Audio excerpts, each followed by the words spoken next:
allows us to load more LOX and makes it super dense with oxygen molecules. Both of these things give us better performance with those Merlin engines. This also helps us to avoid the need to continue topping off prior to launch in order to make up for losses due to boiling. Now at this point, second stage is fully loaded with RP1, and the first stage looks like it is complete as well. Also, at this point in time, liquid oxygen is being loaded onto both the first and second stages. We're also loading helium into the storage vessels on the first and second stages. During flight, we pass this cold helium through heat exchangers on the Merlin engines. The heat of the gas generator exhaust turns that cold helium into hot helium, therefore expanding it. That expanded helium gas is then used to fill the empty volume in the tanks created by the engine pumps that pull the propellant out of the stage. Very shortly, we'll open the pre-valves between the first stage engines and the propellant tanks. We started to do engine chilling. You might have heard that call out a couple minutes ago, around T-7 minutes. Basically by opening those valves, we allow some of that super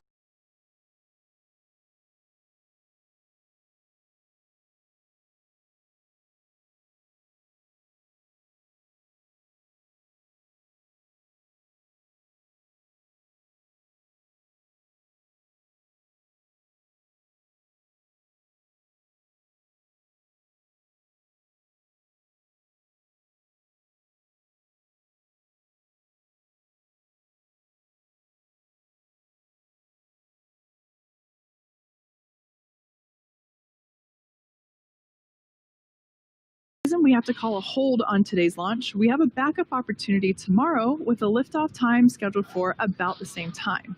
But as for now, all systems continue to be go for a liftoff at 12:55 p.m. Eastern.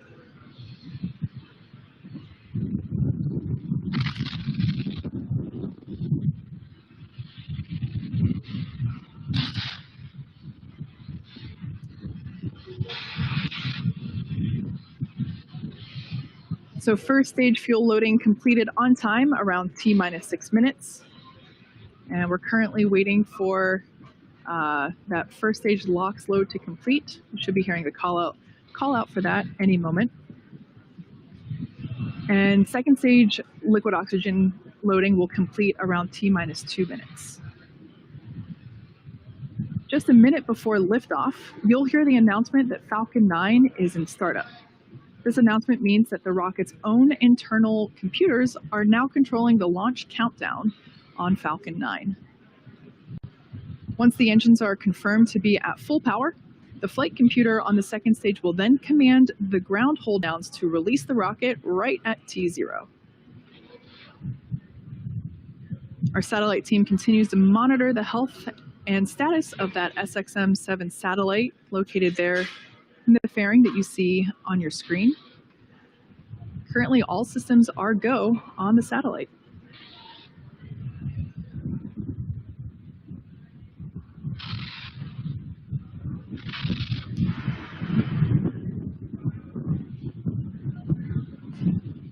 The range continues to be green for launch, and weather continues to look good.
Hold on the primary countdown net.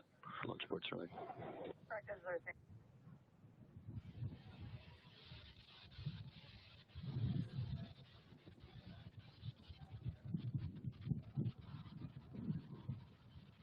As you just heard, we did hear a hold called out today. The clock is stopped at T minus 30 seconds. We're going to check in with the teams. Give us a moment and we'll see what we can get you.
As you just heard on the countdown net, we had a hold called at T minus 30 seconds. Prior to that, the countdown was proceeding nominally, keeping in mind that the purpose of the countdown is to help us catch any potential issues prior to flight. There are 1,000 ways a launch can go wrong and only one way that it can go right. Given that we are overly cautious on the ground, and if the team or the vehicle sees anything that looks even just slightly off, they'll stop the countdown. Overall, the vehicle appears to be in good health, but that will be ending our launch attempt for today.